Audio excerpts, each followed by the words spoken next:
eu não vejo a luz do dia. Estão tentando sepultar minha alegria, tentando ver meus sonhos cancelados. Lázaro ouviu a sua voz quando aquela pedra removeu. Depois de 4 dias ele reviveu. Olá, senhores, boa noite. Vamos chegando. Estou ao vivo aqui no Periscope do Amo Direito. Também estou ao vivo no meu Periscope pessoal, Prof. André Uchoa, convidando aí os meus seguidores para que a gente então vá lá para o Periscope do Amo Direito, para que a gente possa fazer uma live aqui sobre medicina legal, especificamente sobre um tema que é o tema asfixiologia forense. Então vamos aí, peço aos colegas para que, se puderem, compartilhem essa live, para que a gente possa participar com o maior número de pessoas possíveis, trazendo aí esse conteúdo tão importante para aprovação nos concursos de delegados de polícia de todo o Brasil. Então vamos chegando, vamos aí entrando. Quem puder convidar aí os seguidores, principalmente o pessoal do meu Periscope, né? Eu estou fazendo o início dessa transmissão simultânea, mas daqui a pouco eu vou partir lá para o Periscope do Amo Direito, tá bom? Então, eu estou transmitindo do meu, mas daqui a pouco eu vou ficar só no Periscope do Amo Direito. Então, os meus seguidores, o meu Periscope, que quiserem continuar assistindo, vamos lá para o Amo Direito, para que a gente possa continuar o início da live e, efetivamente, o estudo da asfixiologia. Ok, senhores? Bom, coloquei esse louvor, né?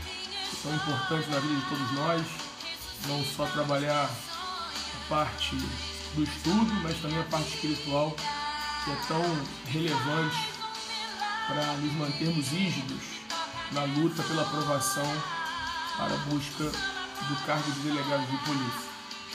Muito bem. Então deixe-me inverter a câmera aqui para a gente então já ir começar a nossa live. Muito bem, senhores, bem-vindos. Vamos fechando aqui, eu vou fechar a minha transmissão do meu Periscope e vou continuar só no Amo Direito, tá certo? Convide lá o pessoal. Um abraço. Bom, deixe-me tirar esse louvor aqui, que nos acompanhou aí nesse início, para que a gente então efetivamente possa iniciar o tema da aula de hoje. Para aqueles que não me conhecem, meu nome, deixa eu ajeitar aqui a câmera, meu nome é André Uchoa, sou delegado da Polícia Civil do Estado do Rio de Janeiro e fala Fábio Monteiro, colega delegado da minha turma, professor também, obrigado pela presença aí, irmão, prazer em te ver aqui. Muito bem, senhores, então nós vamos começar e na aula de hoje, nós vamos falar, nessa live de hoje, né, vamos falar sobre a asfixiologia forense, né, o estudo das asfixias, um tema recorrente nas provas para delegado de polícia. E, sem mais delongas, vamos começar de plano trazendo um conceito de asfixia, né? Conceito de asfixia. Ora, se você for aos principais manuais, o Gino Carvalho Hércules, o professor Delton Cross, o professor Genival Veloso de França, eles vão conceituar a asfixia como ausência de pulso, ou seja, se eu for trabalhar o conceito etimológico da palavra asfixia, asfixia significaria ausência de pulso. Só que não é esse o conceito com o qual a medicina legal vai trabalhar. A medicina legal vai trabalhar com um conceito de asfixia a partir de um estado do organismo. Um estado do organismo apresentado pela hipoxia, acompanhado pela hipercapnia ou, para alguns autores, hipercarbia. Ou seja, o que é isso? A baixa quantidade ou a ausência completa de oxigênio circulante no sangue arterial e a elevada quantidade de gás carbônico circulante também no sangue arterial. Então, o que seria a asfixia? A asfixia é a baixa quantidade de oxigênio, hipoxia, acompanhada da hipercapnia ou da hipercarbia. Esse seria o conceito que se usa para conceituar, obviamente, a asfixia numa prova de medicina legal. Carlos Rangel, meu colega também de turma, Rangel, professor de penal e processo. Um abraço, amigo. Obrigado por te ver aqui também acompanhando aí as nossas lives. Sigam o professor Fábio Monteiro, sigam o professor Carlos Rangel, que são dois colegas aí da minha turma de delegado do Rio. São muito bons no que fazem, não só como delegados, mas também como professores de penal e processo. Bom, então continuando aqui. Davidson, lá da turma de delegado de Minas. Bem-vindo, Davidson. Prazer em te ver aqui também, irmão. Bom, então, a asfixia é, conceitualmente falando, um quadro que toma o organismo de baixa de quantidade de oxigênio e elevada quantidade de gás carbônico no sangue arterial circulante. Agora, existem várias formas de você asfixiar alguém. Então, se você for na literatura médico-legal, os autores eles vão trabalhar a asfixia em modalidades de asfixia. São várias modalidades de asfixia. Eu vou trabalhar aqui com algumas delas, porque nosso tempo, basicamente de 50 minutos para essa live, não dá para esgotar todo o assunto. Mas vou trazer as modalidades que costumam aparecer mais em prova, tá certo? Ora, temos de partir, senhores, de quê? Do ar ambiental. Então esse ar que nós todos estamos respirando nesse momento, ele é composto de 78% em média de nitrogênio, e o nitrogênio ele pode ser também chamado de azoto, né? Cuidado com essa expressão que está no livro do professor Genival Veloso de França. Então, nitrogênio ou azoto, 78% de nitrogênio, 21% de oxigênio e 1% de outros gases. Ou seja, esse é o ar ambiental, é o ar respirável ao nível do mar, né? Obviamente, se você for para o alto da montanha, se você for lá para o Everest, 8.800 metros de altitude, o percentual de oxigênio na altitude é o mesmo, 21%. 78% de nitrogênio e 1% de outros gases. Mas é óbvio que o ar respirável é muito menor, a quantidade de ar é menor. Percentualmente você vai ter 21% de oxigênio, mas só que a quantidade de ar disponível lá nas alturas é menor. Por isso você estuda lá também, nas baropatias, o mal dos aviadores, por exemplo, né? Que não é o tema da aula de hoje, mas nós vamos possivelmente numa outra live falar sobre isso. Bom, então voltando para cá, 78% de nitrogênio ou azoto, 21% de oxigênio e 1% de outros gases. Esse ar ambiental, ele precisa chegar dentro da célula, ou seja, a célula, cada componente do nosso corpo, né, nós temos em torno de 10 trilhões de células no corpo, e cada célula ela precisa de energia para sobreviver. E essa energia é uma energia química. Da onde vem essa energia química? Ela vem dos alimentos. Então, por exemplo, nós comemos uma variada cadeia de alimentos, e todas elas, seja a cadeia que for alimentar, ela vai acabar possivelmente, normalmente, na glicose. Glicose é uma hexose de 6 carbonos. E essa hexose de 6 carbonos, chamada de glicose, ou é um açúcar de 6 carbonos, a hexose, ela contém uma ligação, uma energia química entre as ligações de carbono. As ligações de carbono, entre elas são 6 carbonos, existe uma energia armazenada ali. E dentro da molécula, dentro da célula, dentro do mitocôndria, ocorrerá a oxidação dessa molécula de glicose. Oxidação em medicina legal nada mais é do que a gente conhece como queima. Então eu vou queimar aquela molécula de glicose e queimando aquela molécula de glicose eu vou quebrar as ligações químicas entre os carbonos. Essa quebra da ligação química entre os carbonos vai liberar uma energia química que é armazenada num corpúsculo chamado de ATP, adenosina trifosfato, que é a energia que a célula usa para sobreviver. Então, ora, quando nós nos alimentamos, seja do alimento que for, ao final do processo, ela vai acabar num açúcar de 6 carbonos, numa hexose, e esse açúcar de 6 carbonos ele é oxidado dentro da célula, no mitocôndria, que é um corpúsculo celular que fica no citoplasma e que vai liberar energia química, que é armazenada no adenosina trifosfato, que vai armazenar essa energia e a célula vai utilizar essa energia para sobreviver. Tá bom, André, entendi. Mas e onde é que entra o oxigênio nessa história? Ora, senhores, o oxigênio que nós respiramos, ele tem uma função peculiar nessa respiração celular. Por quê? Quando a molécula de glicose é quebrada, ela vai produzir energia. Só que ela também produz gás carbônico e ela produz um íon, o hidrogênio positivo, o H+. O íon hidrogênio positivo, ele é um composto químico ácido. E a célula, se ela acidificar, a célula morre. Então o que a natureza fez? Pegou o oxigênio E o oxigênio é utilizado dentro da célula, dentro do mitocôndria, se ligando a esse íon hidrogênio mais hidrogênio positivo, com carga positiva química, formando água. O hidrogênio positivo com o oxigênio forma água e aí a célula consegue administrar essa água, inclusive é utilizada para outras funções dentro do organismo. Logo, a partir daí, então, a célula não morre. Então você come, você se alimenta. Se alimentando, os alimentos são compostos por glicose. A glicose é uma hexose de 6 carbonos. Há uma quebra da ligação química entre as moléculas de carbono que produz energia, que é armazenada numa molécula ATP e que você usa para manter suas funções vitais em funcionamento. Só que dessa reação química há um substrato, há um subproduto, que é o gás carbônico e um íon hidrogênio positivo. Esse íon hidrogênio positivo ele é altamente tóxico, ele acidifica a célula. O que a natureza fez? Pegou o oxigênio, e aí você vai respirar esse oxigênio, que está disponível no ar ambiental, 21% do ar ambiental é composto por oxigênio. Esse oxigênio vai lá dentro do mitocôndrio e vai participar dessa reação química da quebra da molécula de glicose, da oxidação da molécula de glicose para produzir energia, formando água. Qual é o problema? O problema é que às vezes, por alguma razão, o oxigênio falta. E aí a pessoa vai estar asfixiada. Ou seja, eu não vou conseguir capturar esse oxigênio que está disponível no ar ambiental e utilizar esse oxigênio dentro da molécula de glicose, dentro do mitocôndria, dentro do citoplasma da célula.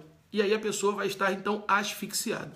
Ora, eu posso, então, asfixiar uma pessoa em qualquer momento que eu consiga interromper esse caminho do oxigênio desde o ar ambiental até a chegada do oxigênio na intimidade das células dentro do mitocôndria para participar da reação química de oxidação da molécula de glicose. Se eu interromper essa cadeia do oxigênio, eu estou asfixiando alguém. André, e como é que isso pode ocorrer? De inúmeras maneiras que você possa pensar e imaginar. Por exemplo, como é que eu capturo o oxigênio que está no ar ambiental? Respirando. Inspirando esse oxigênio que vai para dentro dos pulmões. Ora, eu posso asfixiar alguém de que maneira? Obstruindo os orifícios respiratórios naturais. Quais são os orifícios respiratórios naturais? Nós só temos 2 orifícios respiratórios naturais, narinas e boca. A pele não respira. Nós temos outros orifícios naturais, mas que não respiram. Orifícios naturais que respiram só existem 2, narinas e boca. Então, se eu obstruir narinas e boca da vítima, eu vou estar asfixiando, eu vou matar alguém por asfixia mecânica. Bom, narinas e boca estão livres. O ar ambiental entrou no aparelho respiratório, das vias aéreas superiores. Então ele passou pela faringe, passou pela laringe, passou pela traqueia, ganhou os brônquios, bronquíolos e vão lá para dentro de um saco pneumático chamado de alvéolo pulmonar. E aí lá nesse alvéolo pulmonar, que é circundado por vasos sanguíneos, por capilares sanguíneos, haverá uma troca gasosa entre o oxigênio que está chegando do ar respirável e do gás carbônico que está passando ali naqueles capilares alveolares que circundam os alvéolos. Então, por uma diferença de potencial, por osmose, passa o oxigênio para dentro da célula e passa o gás carbônico para dentro do alvéolo. Você expira o gás carbônico e aí, então, o oxigênio é utilizado pela célula para, como eu disse, participar da reação química da quebra da molécula de glicose dentro do mitocôndria. Mas, André, como é que o oxigênio chega lá dentro do mitocôndria, de todas as células do corpo, mais de 10 trilhões de células? Como é que ele chega lá? Ele é transportado por um grupo de células do sangue. Então, um grupo de células do sangue transporta esse oxigênio. Lembre que o sangue é um tecido, que tem uma parte líquida e uma parte sólida. Qual é a parte sólida do sangue? É formado pelos elementos figurados do sangue. São 3, os eritrócitos, as plaquetas, os eritrócitos também chamados de hemácias, os leucócitos, que são as células brancas, e as plaquetas, que são fragmentos de células. O que me interessa aqui são as hemácias. O nome técnico é eritrócito. Então, na sua prova, pode aparecer lá, em vez de aparecer hemácia, pode aparecer eritrócito. Nós temos em torno de 5 milhões de eritrócitos por milímetro cúbico de sangue. Então, esse eritrócito adulto é uma célula bicôncava, sem citoplasma e sem núcleo. E dentro dessa célula chamada de eritrócito tem uma proteína que é a hemoglobina. A hemoglobina é a proteína dentro do eritrócito ao qual se liga o oxigênio, formando a oxihemoglobina. Então, senhores, o oxigênio é transportado para todas as células do corpo por uma molécula, que é uma proteína que fica dentro do eritrócito, que é a hemoglobina, a qual o oxigênio se liga. Professor Alexandre Flecha, grande processualista civil, prazer em te ver aqui, irmão, beijo, te amo, saudade de você. Então, repare, o oxigênio se liga à hemoglobina dentro do eritrócito e é transportado para as células.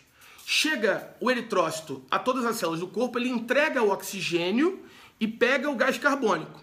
E esse oxigênio que ele entrega para as células, esse oxigênio vai ser usado onde? Dentro de um corpúsculo celular que eu já falei aqui, que é o mitocôndria, que é um corpúsculo que fica no citoplasma da célula, no qual ocorre a oxidação da molécula de glicose, que é um açúcar de 6 carbonos.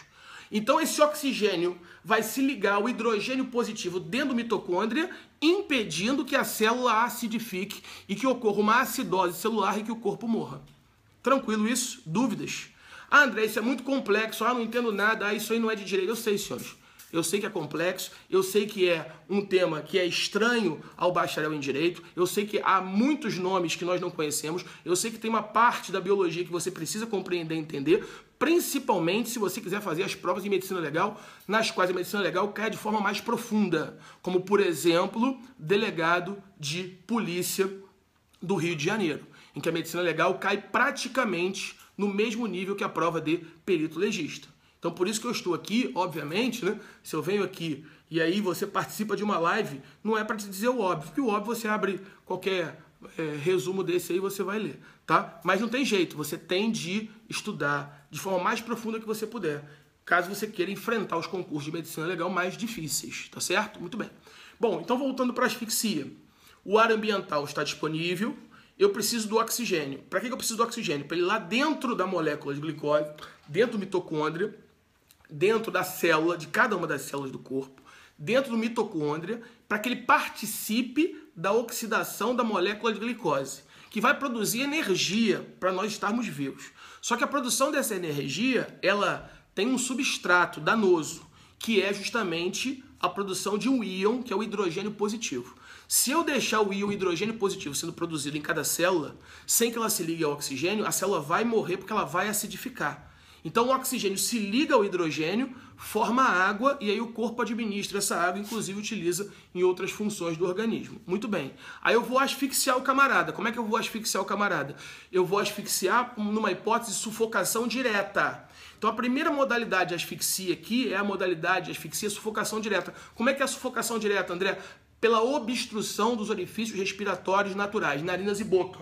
Ou então pela obstrução das vias aéreas superiores, faringe, laringe, traqueia e brônquios. Então, se eu obstruir laringe, faringe, traqueia e brônquios, vias aéreas superiores, eu impeço que o ar ambiental chegue dentro dos pulmões. Essa é uma hipótese de sufocação direta, sufocação mecânica. Mas pode ser que o camarada esteja com narinas e boca livres, traqueia livre, brônquios livres, só que haja um peso sobre o tórax do camarada. Aí, nesse caso, eu já estaria diante de uma modalidade de sufocação, mas não de sufocação direta, e sim de sufocação indireta. Então, sufocação indireta pode ser por compressão do tórax, sufocação indireta pode ser por fratura do gradil costal, sufocação indireta pode ser pela crucificação, sufocação indireta pode ser pelo relaxamento da musculatura respiratória, pelo curare. Então, há várias maneiras de você sufocar indiretamente. Por que a sufocação é indireta? Ora, porque não é direta, aqui óbvio, André, sim, mas porque narinas e boca estão livres, mas os movimentos respiratórios da caixa torácica estão impedidos. Estão impedidos por quê? Porque tem um peso no tórax do camarada. E esse peso impede o movimento de expansão e retração dos pulmões. Se cair uma questão na sua prova falando de sufocação indireta por compressão do tórax, você tem que lembrar de um sinal muito característico que os livros trazem, que a literatura médico-legal traz, que é a máscara equimótica de Morestan.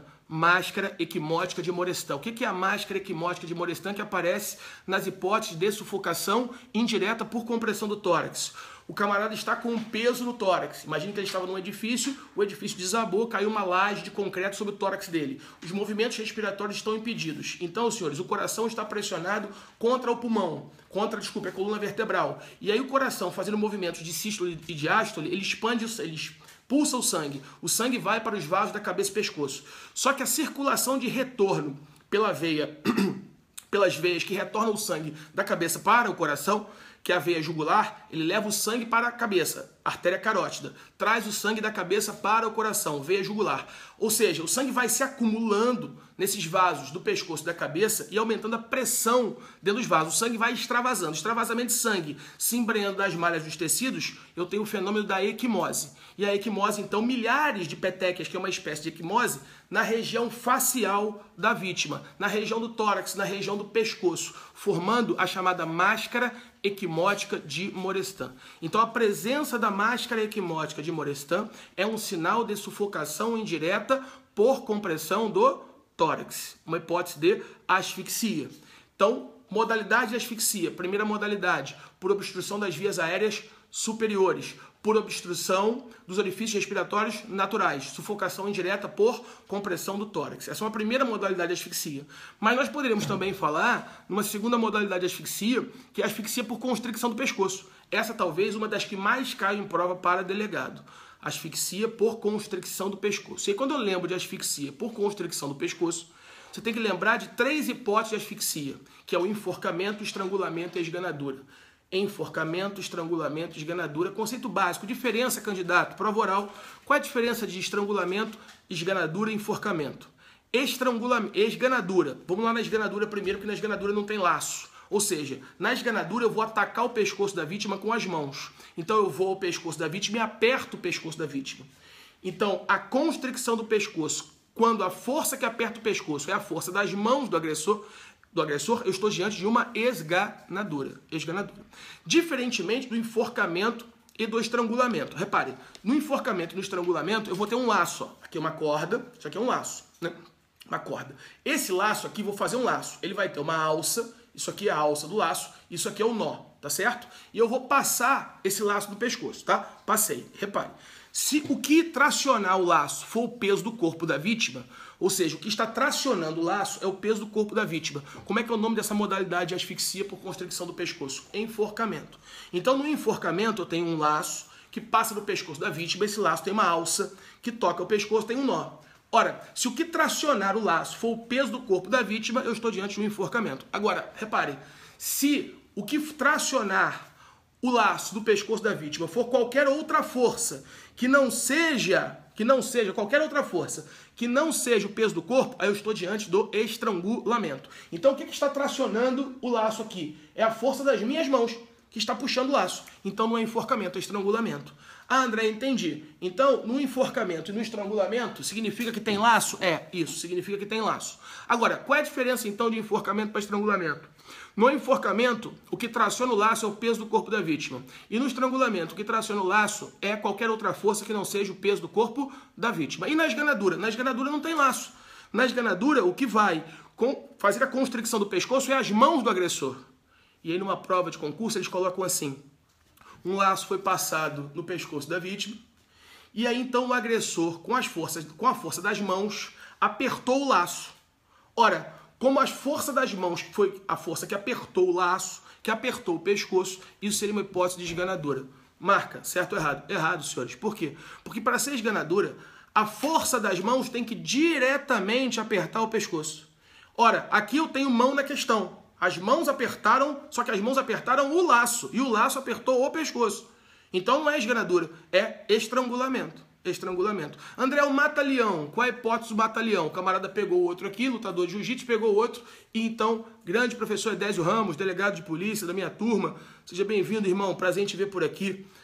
Muito bom. Sigam o professor Edésio Ramos aí, excelente professor de penal e delegado de polícia aqui no Rio de Janeiro. Bom, voltando. O camarada, então, dá um mata-leão no outro, e aí então vai fazer uma constricção do pescoço a partir de um mata-leão. Senhores, nesse caso, é esganadura? Não, porque não foram as mãos, foi um laço. Que laço? Esse laço aqui, ó. O braço fez o laço. Pode ser tanto com o braço quanto com as pernas. Isso vai ser uma hipótese de estrangulamento. Então cuidado com essa questão também. Provas de delegado de polícia no Rio de Janeiro. Já perguntaram assim: passou um laço no pescoço da vítima, amarraram o laço no para-choque de um carro. Amarraram o laço no para-choque do carro. O carro saiu levando a vítima, então tracionando o laço. É hipótese de esganadura, estrangulamento e enforcamento. Aí muitos alunos pensaram assim: bom, ora, quem está puxando o corpo da vítima é o motor do carro. Então é uma outra força que não é o peso do corpo dele. Então é estrangulamento. Errado, é enforcamento. Por quê? Ora, Na verdade, a corda só está sendo tracionada, ainda que o carro esteja puxando o corpo, a corda só está sendo tracionada por causa do peso do corpo da vítima que está em atrito com o chão. Então, se é o peso do corpo da vítima que está em atrito com o chão, fazendo com que a corda tracione, isso não é estrangulamento, isso é enforcamento. Questão de prova de delegado de polícia aqui no Rio de Janeiro. Questão perniciosa, questão perigosa. Mas aqui no Rio, a prova de medicina legal cai nas 3 fases, objetivo, discursivo e oral. E o nível da prova, só você pegar as últimas provas aí, 2012, 2009, 2006, você vai ver o nível da prova, é uma prova bastante complexa em medicina legal. De qualquer sorte, enforcamento, estrangulamento, esganadura. Ainda aqui, porque essas questões caem muito em prova. Outra pergunta que se faz sobre essa diferença entre essas modalidades é a análise do sulco. É a análise das lesões no pescoço que ocorrem de um estrangulamento, diferenciando essas lesões do enforcamento. Então, repare, tem aqui a corda, né? A corda vai formar um laço, esse laço tem uma alça e tem um nó. Tá, muito bem. Aí eu passei o laço do pescoço da vítima. Quais são as características desse sulco? Esse sulco, essa marca, na verdade o sulco nada mais é que uma marca que o laço vai deixar no pescoço da vítima depois que ele for retirado. Ora, a marca ou o sulco, ele tem características no enforcamento que vão diferenciá-lo das características do sulco no estrangulamento. Senhores, note, se no enforcamento o que puxa, o que traciona o laço é o peso do corpo da vítima, normalmente esse sulco é um sulco ascendente, ó, ele sobe, é um sulco ascendente. É um sulco que a gente chama de sulco alto. O que é um sulco alto? Ele é um sulco acima de estruturas importantes que nós temos aqui no pescoço. Se você puser a mão no seu pescoço aí, você vai ver que tem aqui o que a gente chama de gogó, ou pomo de Adão. Na verdade é uma cartilagem, é a cartilagem tireoide, né? Então em cima da cartilagem tireoide eu tenho o ocioide e abaixo dela eu tenho a cartilagem cricoide. Então tem uma estrutura aqui no pescoço que você conhece aí como pomo de Adão, que você conhece como gogó, que nos homens é mais saliente. E aí, então, o sulco no enforcamento, ele é um sulco acima do osso ioide, acima da cartilagem tireoide, é um sulco alto. Esse sulco, ele é ascendente, esse sulco é oblíquo. E, obviamente, senhores, note, como eu tenho um nó aqui, esse sulco, ele não toca todas as partes do pescoço, ele é descontínuo no nó. Então ele é descontínuo no nó. Por que ele é descontínuo no nó? Porque, na verdade, no nó ele não vai tocar o pescoço, então ele não é um sulco completo, como é o sulco do estrangulamento. Então, características do sulco do enforcamento. Características do sulco do enforcamento. É um sulco ascendente, é um sulco oblíquo, é um sulco descontínuo, é um sulco incompleto, é um sulco acima do osso ioide e é um sulco de profundidade heterogênea. Por que ele é um sulco de profundidade heterogênea? Ora, por uma razão muito simples, né? A alça está tocando o pescoço. Só que vai chegar num determinado momento que a alça ela deixa de tocar a pele. Então ela vai causar um sulco mais profundo na alça que vai se superficializando em direção ao nó. Então lá na sua prova objetiva, ele vai dizer que esse sulco é um sulco de profundidade heterogênea. Sulco de profundidade heterogênea é característica do enforcamento. Vou mudar a modalidade de constricção. Vamos agora para o estrangulamento. No estrangulamento, note, eu passo todo o laço do pescoço, todo, né? E aí o que está puxando o laço são as mãos do agressor. Então dá para perceber, primeiramente, né, que em regra, tudo isso é em regra, tá, senhores? Porque a medicina legal, ela é cheia de certezas, mas na verdade, quando você começa a estudar um pouco mais profundo, você nota que na verdade todas essas certezas são grandes probabilidades. Então aqui a gente está falando do que pergunta-se em prova. Mas é óbvio que eu posso ter, por exemplo, um estrangulamento com o nó acima do ioide. É só eu pensar numa situação em que a vítima estivesse sentada, o agressor estivesse em pé e puxasse para cima. André, isso aí é um enforcamento? Não, isso aí é um estrangulamento. Só que nesse caso o perito legista vai chegar ao local de morte violenta, vai encontrar o cadáver com um sulco ascendente, oblíquo, acima do ioide. E aí ele vai olhar aquele sulco ali e vai dizer, bom, isso aí não é sulco de enforcamento, desculpe, isso não é suco de estrangulamento, isso é suco de enforcamento. Sim, então, eu estou dizendo o seguinte, na prática, tudo isso que eu estou te dizendo pode mudar, mas não é o que a questão de prova vai te perguntar. A questão de prova vai te perguntar a teoria. E se você for à literatura, a literatura vai trazer essas características que eu estou trazendo para você, tá certo? Então vamos lá. Característica do suco no estrangulamento. No estrangulamento, ó, tá aqui, ó. Repare, primeiramente, dá para ver aqui a parte de trás que o nó, ou melhor, desculpe, a alça do laço pega todo o meu pescoço. Então, na verdade, esse sulco é um sulco completo. Pega todo o pescoço, o sulco é completo. O sulco normalmente é abaixo do ocioide. É abaixo do ocioide. Ele tem profundidade homogênea. Óbvio, se ele toca o corpo em toca o pescoço em todas as partes do pescoço, ele tem profundidade homogênea. Ele é horizontal. Então, ele é um sulco baixo, abaixo do ocioide, abaixo da cartilagem tireoide. Ele é um sulco completo, ele é um sulco homogêneo no que tange a sua profundidade e ele é um sulco horizontal. Diferença do sulco do enforcamento para o sulco do estrangulamento. Bom, ainda aqui para a gente fechar essa parte de constricção do pescoço. Quando eu passo uma corda no pescoço de alguém, note, e puxo no enforcamento, aqui no pescoço, senhores, passam importantes vasos sanguíneos. E eu gostaria que você lembrasse de um vaso sanguíneo importantíssimo, que é a artéria carótida. Passa uma de cada lado. A artéria carótida ela vai levar sangue para o encéfalo, para a cabeça. Tudo bem. Quando eu passo a corda aqui e estico, pode ser que haja um tracionamento na artéria carótida. A artéria carótida ela tem 3 túnicas. Pense num cano, né? Então, na verdade, como se fossem 3 canos, um dentro do outro. Então, eu tenho um primeiro cano, um segundo cano e um cano menor. Na verdade, eu não vou chamar de cano, o nome técnico é túnica. Então, a carótida tem 3 túnicas.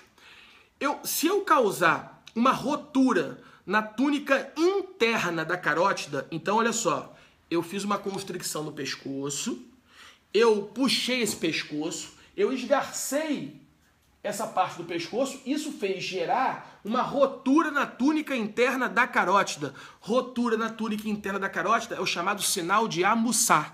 Se escreve Amussat, com 2 S. A-M-U-S-S-A-T. Sinal de Amussat. Então ele vai te perguntar na prova, o que é o sinal de Amussat? Ou Amussat? É o sinal que vai mostrar uma rotura na túnica interna da carótida. Só que a carótida também tem uma túnica externa.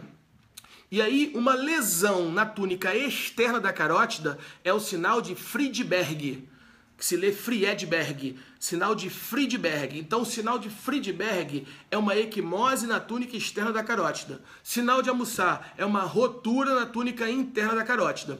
Aí, do lado da carótida, passa um nervo que sai lá da base do bulbo e vai estimular o coração, o pulmão, os testículos, o intestino, os rins, que é o nervo vago. O nervo vago ele é protegido por uma bainha de gordura, bainha de mielina. E aí, na esganadura, o camarada vai aqui no pescoço da vítima e aí aperta o pescoço da vítima. Pode ser que a unha do agressor esteja grande e cause uma ferida. Essa ferida vai ultrapassar derme, epiderme, camada de gordura, camada muscular e pode causar uma lesão, uma marca de unha na bainha de mielina, lá uma lesão na bainha de mielina no nervo vago. Esse é o sinal de Dotto. Sinal de Dotto. Então, o sinal de Dotto é uma lesão na bainha de mielina, a bainha de mielina que protege o nervo vago, o sinal de Dotto, tá certo? Agora, essa marca de unha na carótida, se a marca de unha for na carótida, aí é o sinal de França. Então, você tem o sinal de França, marca de unha na carótida. Você tem uma lesão na bainha de mielina, sinal de Dotto. Você tem uma lesão na túnica interna da carótida, que é o sinal de Amussat. E você tem uma equimose na túnica externa da carótida, que é o sinal de Friedberg. Eu vou passar uma corda muito fina aqui no pescoço, tá? E apertei. Essa corda muito fina, ela pode esgarçar a epiderme e expor a derme. A derme tem uma tonalidade brancacenta. Então eu vou ver aqui uma linha brancacenta no pescoço da vítima. Isso se chama linha argentina, sinal da linha argentina. Então a linha argentina, lembra, né? Argentum, a prata, Rio da Prata na Argentina. Se você pegar o símbolo na tabela periódica, lá em química, da prata é AG, porque vem de argentum, prata vem de argentum. Então, linha argentina é uma linha prateada, brancacenta, que nada mais é do que a exposição da derme. Ou seja, eu criei ali uma esfoladura, uma arranhadura, porque eu rompi a epiderme, eu esgarcei a epiderme e expus a derme, uma escoriação. Essa escoriação expõe a derme, porque se eu ultrapassar a derme, você sabe que não é mais escoriação, é ferida. Então, a exposição da derme com a arranhadura da epiderme expondo a derme, formando uma linha branca no pescoço, chama-se linha Argentina. Então, olha só, linha argentina, sinal de Dotto, sinal de Amussá, sinal de Friedberg, sinal de França. André, é muita coisa. Eu sei que é muita coisa. E aí, André, o que eu faço? Estuda, amigo. Só tem essa saída, não tem outra. Eu não botei na live que aqui era uma live de coisas fáceis, que ia ser tranquilo, que ia ser ótimo, que ia ser maravilhoso. Não. Não tem nada de ótimo, não tem nada de maravilhoso, não tem nada de fácil. Ou seja, a única solução que você tem para entender tudo isso é estudar, ler, ouvir, escutar, ler, ouvir, escutar, falar, repetir. Quantas vezes? Todas as vezes das quais você puder e estiver vivo até a hora da prova. Aí sim você faz uma boa preparação para a sua aprovação no concurso para delegado, tá certo? Então, lesões e mortes por constricção do pescoço, e essa constricção do pescoço sendo feita por esganadura, enforcamento e... Valeu aí, amigo. André, parabéns, você, perfeito. Celestial, obrigado. Mamed, né? Valeu, irmão. Obrigado, tamo junto aí, tá? Bom, então continuando. Não acabou não, tá? Não acabou não. Falei da sufocação direta, falei da sufocação indireta, falei de constricção do pescoço, enforcamento, estrangulamento, esganadura. Pra gente fechar, caminhar já pro final, né? Vamos falar rapidamente de asfixia por modificação do ar ambiental, que é outra questão que costuma cair bastante em prova. E quando eu penso em asfixia por modificação do ar ambiental, ora, lembre do início da aula de hoje, né? Quer dizer, desse encontro de hoje. Eu preciso do ar ambiental. Mas o que eu quero do ar ambiental? O ar ambiental não tem só oxigênio.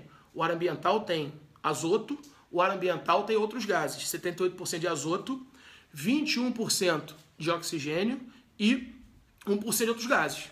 Eu quero o oxigênio, não me interessa o azoto, não me interessa 1% de outros gases. André, você está falando em azoto, né? Eu estou forçosamente usando essa expressão porque não é a expressão comum nos livros. A expressão comum dos livros é nitrogênio. Só que eu estou pensando numa prova em que o cara não coloque nitrogênio. Ele coloca o sinônimo de nitrogênio, ele coloca azoto. E aí a maioria, com certeza, vai errar porque a maioria dos livros fala em nitrogênio e não fala em azoto. Tá certo? Tá vendo a maldade? E aí como é que eu posso derrubar, inclusive, aquele candidato que estudou, aquele que sabe? E ele faz parte, senhores. Já? Talvez você erre essa questão, mas tenha outras para acertar. Né? Ele não vai fazer todas as questões no nível de maldade desse. Né? Mas, para evitar, eu já estou aqui trazendo a expressão para você gravar. Azoto é igual a nitrogênio. Então, repare. Eu vou modificar o ar ambiental. Eu vou modificar o ar ambiental por outra coisa. Né? Eu posso... o examinador é mau, é verdade. Na verdade, o examinador está ali para te reprovar, né? Por mais que você ache que não, mas ele está ali para te reprovar. Bom, eu troco o ar ambiental por água. Ou por outro líquido qualquer. Pode ser sangue, pode ser vinho, qualquer outro líquido. Troco o ar ambiental por líquido. Normalmente é água doce ou água salgada. Eu estou diante da modalidade de asfixia chamada de afogamento. Se eu trocar o ar ambiental por sólido pulverulento, um sólido em pó, eu estou diante do soterramento. E se eu trocar o ar ambiental por um outro ar que não seja respirável, mas atenção, também não seja tóxico, ele não é respirável, mas também não é tóxico. Porque se ele for tóxico, aí a morte não vai se dar por asfixia, a morte vai se dar por intoxicação. Aí é a toxicologia que vai estudar e não a asfixia. Porque a asfixia, lembra, né, na medicina legal, para ela ter interesse médico legal, ela tem que ser primária quanto ao tempo, violenta quanto ao modo e mecânica quanto ao meio. Então a asfixia primária quanto ao tempo, violenta quanto ao modo e mecânica quanto ao meio. Uma asfixia em que eu tenha um ar que não é respirável, mas é tóxico, essa asfixia, essa morte, em última instância, vai se dar por asfixia. Toda morte, em última instância, se dá por asfixia. Agora, primariamente, não foi a asfixia, foi a intoxicação. Por isso que quando eu falo que o ar não respirável não pode ser tóxico, porque se ele for tóxico, a morte não vai ser por asfixia. A morte vai ser por intoxicação. Tá? Tranquilo? Então lembre, sempre para o delegado, asfixia primária quanto ao tempo, violenta quanto ao modo, mecânica quanto ao meio. Bom, então eu troquei o ar ambiental por um outro ar que não é respirável. Eu vou estar diante de que modalidade de asfixia? Confinamento. Confinamento, afogamento e soterramento. Quais são as diferenças, candidato? De afogamento para soterramento e confinamento. No soterramento, eu troco o ar respirável por sólido pulverulento.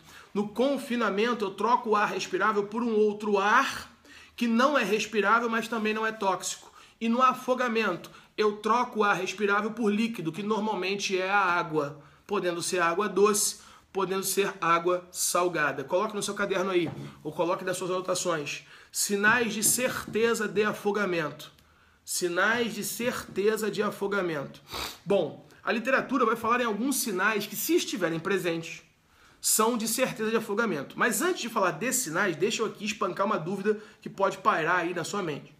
As mortes por asfixia, normalmente você vai ler a chamada tríade asfíxica.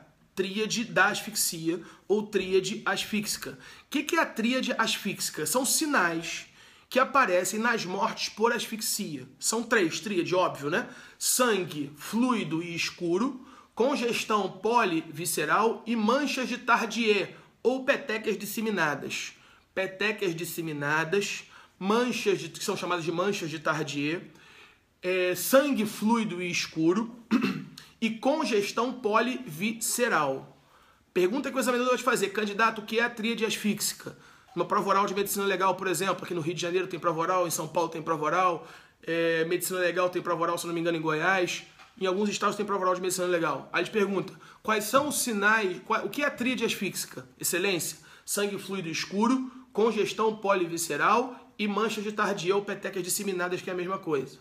Aí a pergunta que vem logo depois é a seguinte, esses sinais, candidatos, são patognomônicos de asfixia? Você vai dizer, excelência, não são patognomônicos de asfixia. Já se pensou no passado que eram patognomônicos de asfixia, mas com a evolução do pensamento da literatura médico-legal, observou-se que em outros tipos de morte, que nada tinham a ver com asfixia, em que eram mortes rápidas, sem perda de sangue, também apresentava-se esses sinais. Sangue, fluido escuro, congestão polivisceral e petecas disseminadas. Então, senhores, para a prova, a tríade asfíxica não é patognomônica de asfixia, tá certo? E o que é a tríade asfíxica? Sangue, fluido escuro, congestão polivisceral e petecas disseminadas. Não são patognomônicos de asfixia. O que eu vou te falar agora são patognomônicos de asfixia, mas numa modalidade de asfixia que é o afogamento. Primeiro sinal de certeza de afogamento. Mancha de Paltolfi. Mancha de Paltolfi. Se escreve Paltolfi com L. Paltolfi. P-A-L-T-A-U-F. Paltolfi. Mancha de Paltolfi. O que são as manchas de Paltolfi? Manchas de Paltolfi são equimoses intrapulmonares. Então, os alvéolos pulmonares, que ficam na ramificação dos bronquíolos, os alvéolos pulmonares são sacos pneumáticos que estão preparados para receber ar. Só que o cara está se afogando. Se ele está se afogando, ele vai estar inalando o quê? Água, líquido. E esse líquido vai para dentro dos alvéolos. Vai arrebentar os alvéolos. Os alvéolos estão circundados por vasos sanguíneos, por capilares sanguíneos. Esses capilares sanguíneos vão arrebentar junto com os alvéolos. E haverá um derramamento de sangue dentro do pulmão. Derramamento de sangue com infiltração de sangue nos tecidos adjacentes ao local do rompimento dos vasos tem um nome, equimose. Uma equimose intrapulmonar. Essa equimose intrapulmonar tem um nome, mancha de Paltolfi. Então a presença da mancha de Paltolfi, vai dizer a literatura, é um sinal quase patognomônico de afogamento. Por que quase patognomônico, André? Porque tem uma possibilidade que o camarada está internado no CTI. Aí o médico vai fazer uma insuflação de ar no pulmão dele, porque ele precisa daquela manobra médica, e o médico coloca uma pressão de ar maior do que ele deveria colocar e arrebenta os alvéolos.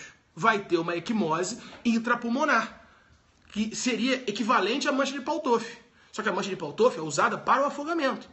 E aí eu estaria produzindo um tipo de lesão idêntica à lesão dos afogados, que seria a mancha de Paltolfi. Só que repare, o camarada está no CTI. Então ninguém vai confundir isso com uma hipótese de afogamento.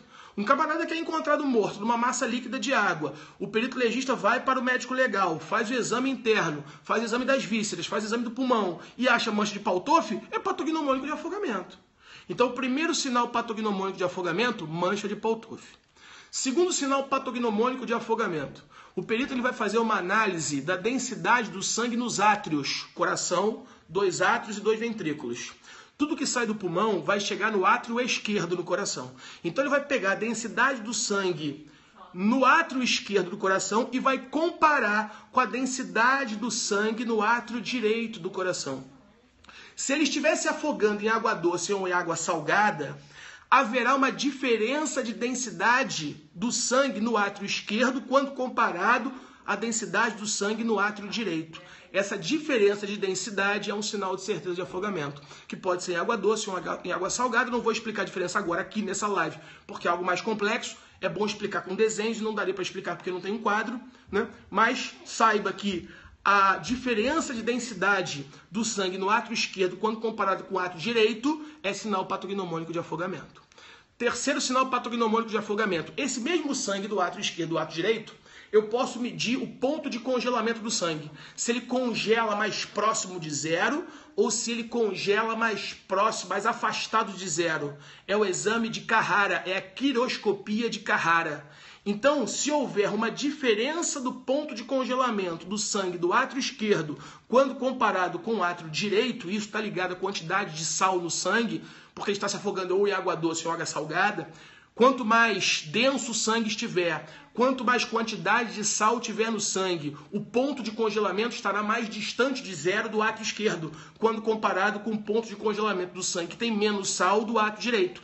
Essa diferença do ponto de congelamento do sangue do átrio esquerdo, quando comparado com o átrio direito, chama-se quiroscopia de Carrara. É um sinal de certeza de afogamento. Então, já te dei 3 sinais de certeza de afogamento. Primeiro sinal, mancha de Paltolfi. Segundo, densidade dos átrios. Densidade do sangue nos átrios, ponto de congelamento do sangue. Quarto sinal de certeza de afogamento, presença de algas diatomáceas na medula óssea dos ossos longos. Presença de algas diatomáceas na medula óssea dos ossos longos. O mar, ou sei lá, o rio, seja lá o que for, a massa de água, é composta por algas, principalmente a água do mar. Quando o camarada está se afogando, essas algas são microscópicas. Quando o camarada está se afogando, cala a boca, quando a água, desculpe, tá, que a esposa e minha filha estão falando, estão me atrapalhando. Eu gentilmente falei assim, né? Porque eu estou tentando raciocinar, elas estão falando aqui, não estão me deixando pensar, porra. Bom, aí, resumindo, voltando. A água está cheia de algas. O camarada inalou aquela água. Aquela água vai para dentro dos pulmões. Aquela água vai cair na corrente sanguínea. E juntamente com a água existem... microscopicamente falando, algas, chamadas de algas diatomáceas. Se eu encontrar essas algas diatomáceas na medula óssea dos ossos longos, e o camarada foi encontrado morto numa massa de água, sinal de certeza de afogamento. Ou seja, quarto sinal patognomônico de afogamento, presença de algas na medula óssea dos ossos longos, na medida que na corrente sanguínea, essas algas vão cair lá na medula óssea dos ossos. Óbvio, porque a medula dos ossos também é a circulação sanguínea, né? Também há vasos sanguíneos dentro dos ossos, até porque o osso é um tecido vivo e precisa ser também oxigenado. E se eu encontro algas diatomáceas na medula óssea dos ossos, sinal de certeza de afogamento. Tranquilo? E o último, alguém colocou aí, né? Acho que foi o futuro Brandão, né? Ou seja, o efizema hidroaéreo. O efizema hidroaéreo. Ou cogumelo de espuma. Então, repare, quando o camarada ele está se afogando, vai entrar dentro do pulmão, desculpa o pleonasmo, né? Se entrar só pode ser dentro, vai entrar nos pulmões água. Só que também pode ser que entre ar, dentro dos pulmões tem ar. Então ar com água vai virar espuma. E essa espuma, ele pode exalar essa espuma por narinas e boca, formando cogumelo de espuma, chamado de efizema hidroaéreo.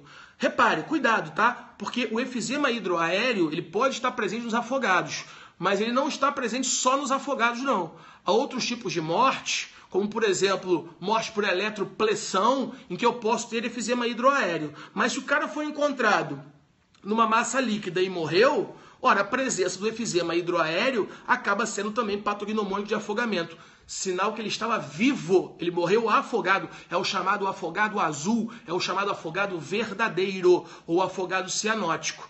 Por que, André? Tem outro afogado que não seja o azul? Tem um afogado branco de Parrot. Então, o que é o afogado branco de Parrot? O afogado branco de Parrot é aquele camarada que é encontrado morto no meio líquido, o cadáver está no meio líquido, e quando eu procuro sinais patognomônicos de afogamento, eu não os encontro. E quais seriam os sinais patognomônicos de afogamento? Esses que eu acabei de falar para você. Então imagine a seguinte situação. O camarada é encontrado boiando nas águas da Baía de Guanabara, aqui no Rio de Janeiro. Aí ele é levado para o médico legal e na perícia, na autópsia, o perito não encontra mancha de Paltolfi. Não encontrou mancha de Paltolfi. Mediu a densidade do sangue nos átrios, a densidade do sangue dos átrios está igual. Ponto de congelamento do sangue no átrio esquerdo e do átrio direito, também igual. Ou seja, a quiroscopia de Carrara não dá diferença do ponto de congelamento do sangue nos átrios. Terceiro sinal infrutífero patognomônico de afogamento. Viu na medula óssea dos ossos longos, não tem algas diatomáceas. E não tem efizema hidroaéreo. Ora, qual é a conclusão que pode se chegar? Densidade dos átomos iguais, ponto de congelamento igual, não tem mancha de Pavlov, não tem plâncton, não tem alga diatomácea na medula óssea dos ossos longos. Conclui, ele não morreu afogado. Ele não morreu afogado, mas ele está morto numa massa líquida. Esse camarada, esse cadáver, é chamado de afogado branco de Parrot. Você sabe que lá no direito penal, né? Quando a gente fala de tentativa, você tem lá tentativa branca, ou incruenta, ou inidônea. O camarada dá 6 tiros no seu oponente e não consegue acertar nenhum dos 6. É a tentativa branca. A perícia não chega a nenhuma conclusão, é a perícia branca. Então, perícia branca, tentativa branca, afogado branco de Parrot. Ora, eu não consigo predeterminar a causa da morte. Então, era para aquele fenômeno dar origem a uma morte por razões indeterminadas. Mas na sua prova você não vai colocar isso. O afogado branco de Parrot é aquele encontrado em meio líquido, em que eu não encontro sinais patognomônicos de afogamento, como eu aqui citei 5 sinais. E aí então a literatura diz assim, bom, pode ser que no momento que ele tenha mergulhado, uma gota de água tenha batido na sua glote, que é essa abertura aqui para a traqueia, e aí então, valeu, obrigado. Aí bateu na sua traqueia e teve bateu na parte de entrada da traqueia, né, a glote, essa passagem, e aí teve um espasmo de glote. Tendo um espasmo de glote, o ar não passa mais. Então ele vai morrer por um espasmo de glote, por asfixia mecânica, né? Porque não entrou água na intimidade dos pulmões. E aí não produziu, por exemplo, mancha de Pavlov, não produziu diferença na densidade dos átomos, não produziu diferença no ponto de congelamento, não tem plânctons, não tem algas diatomáceas. Por quê? Porque ele não inalou água. Ele morreu por uma asfixia mecânica, por espasmo de glote. Ou então ele teve um reflexo vagal. Ele teve um reflexo vagal e aquele reflexo vagal gerou uma parada cardiorrespiratória. Gerando essa parada cardiorrespiratória, ele morreu por reflexo vagal. Então, são suposições que a medicina legal faz para explicar o afogado branco de Parrot. O afogado branco de Parrot. Diga-se de passagem, essa foi a questão de prova discursiva do delegado do Rio 2009. Aí, botou aí, obrigado, Brandão. Pergunta discursiva de 2009. Concurso de 2009 era disserte sobre o afogado branco de Parrot, 70 linhas. E o candidato tinha que tirar isso do zero, tá certo? Tinha que escrever 70 linhas sobre esse tema. Senhores, não tem jeito. Para você escrever 70 linhas sobre isso, você tem que estudar muito medicina legal. Não é pouco não, é estudar muito. Porque senão você vai escrever 3, 4 linhas, vai ganhar 0. Porque tem candidatos, psicopatas, que estudam muito. E aí, a prova discursiva é corrigida por comparação. Aí você vem escrevendo 2, 3 linhas, vai ganhar 0. Não tem sombra de dúvida sobre isso, tá certo? Muito bem, senhores. Então, olha só, estamos já caminhando para o final, né? Já estamos aí já com quase 1 hora de live. Fazendo um resumão de tudo que foi falado. Asfixia ou asfixiologia, falta de pulso. Falta de pulso. Sentido etimológico da palavra, mas a medicina legal não estuda por aí. Para a medicina legal, asfixia é um estado de hipoxia e hipercapnia. Hipoxia, baixa quantidade de oxigênio circulante no sangue arterial e elevada quantidade de gás carbônico. O ar ambiental, 78% de azoto, 21% de oxigênio e 1% de outros gases. Eu preciso desse oxigênio para quê? Para que ele vá lá dentro da célula, dentro do mitocôndria, que é o forno da célula, onde se produz toda a energia da célula, energia que nos mantém vivo. E aí eu pego, valeu, obrigado, Thiago, valeu, irmão, obrigado, excelente aula, tamo juntos. Vou voltar, pode deixar. E aí então, senhores, quando teremos outra live? Terça-feira tem outra live, tá, senhores? Terça-feira, hoje e depois de amanhã tem outra. Eu vou falar sobre sexologia forense. Aviso o pessoal aí, convido todo mundo que quiser participar. Bom, então eu vou pegar esse oxigênio e vou usar dentro do mitocôndria para participar do ciclo de Krebs. Ciclo de Krebs nada mais é do que a oxidação da molécula de glicose, que é um açúcar de 6 carbonos, uma hexose. Só que essa queima da molécula de glicose produz um íon, um hidrogênio positivo, que é altamente tóxico. E aí o oxigênio se liga ao íon hidrogênio formando água. Se eu interromper essa cadeia de captura do oxigênio até o seu transporte dentro da célula, para dentro da célula, eu vou causar uma asfixia. Eu posso fazer isso de várias maneiras. uma sufocação direta, uma sufocação indireta, por modificação do ar ambiental, por constricção do pescoço. Existem outras formas que não deu tempo de falar aqui.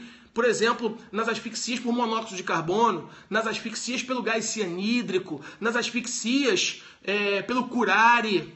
Então há milhões de outras formas que em uma hora não dá para falar, infelizmente, tá? Eu procurei sintetizar aqui as principais que costumam cair em prova, mas há outras mais complexas que não deu tempo de falar. Numa outra oportunidade a gente vai voltar a esse assunto, tá certo? Então, senhores, ó, eu tô inclusive, para quem interessa a poça, né?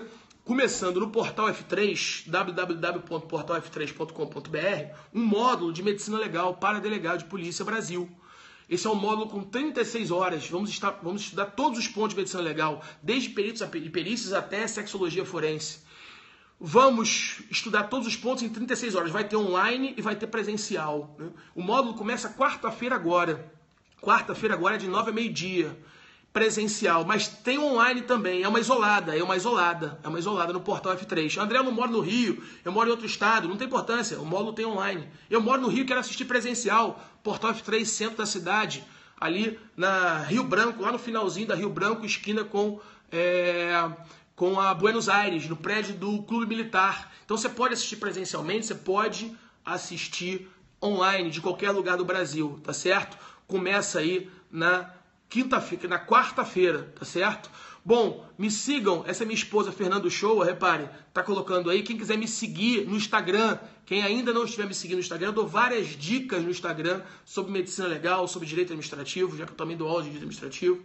Então, Prof. André Uchoa no Instagram, ou no meu Periscope, Prof. André Uchoa também, @Prof. André Uchoa no Periscope, no meu Periscope. Então, quem ainda não estiver me seguindo, siga-me lá no meu Instagram, siga-me no meu Periscope, e na terça-feira, próxima agora, né, depois de amanhã, vamos ter mais uma live de medicina legal, só que o tema vai ser sexologia forense. Vamos estudar o infanticídio, vamos estudar o aborto, vamos estudar o parto, o puerpério, o início do parto, quais são os crimes que podem ocorrer a partir do momento em que o parto se inicia, quais são as elementares do crime de infanticídio do 123 do Código Penal, a diferença de puerpério para estado puerperal.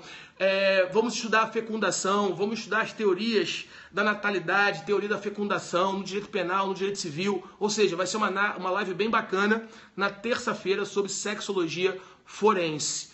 Em breve teremos aí outras lives aqui no Amo Direito e também no meu Periscope, tá certo? Então já vou aqui me encaminhando para o fim, agradecendo imensamente àqueles que nessa noite de domingo participaram desse estudo conjunto em asfixiologia. Não tenho dúvida, se você participou, entendeu, compreendeu, fez suas anotações, tiramos daqui várias questões de prova, várias questões que já caíram várias vezes e vão continuar caindo em vários concursos para delegado. Então temos um encontro marcado terça-feira, novamente, nesse mesmo horário, às 20 horas, no Amo Direito, no Periscope do Amo Direito, só que aí o tema vai ser sexologia forense. Tá bom, amigos?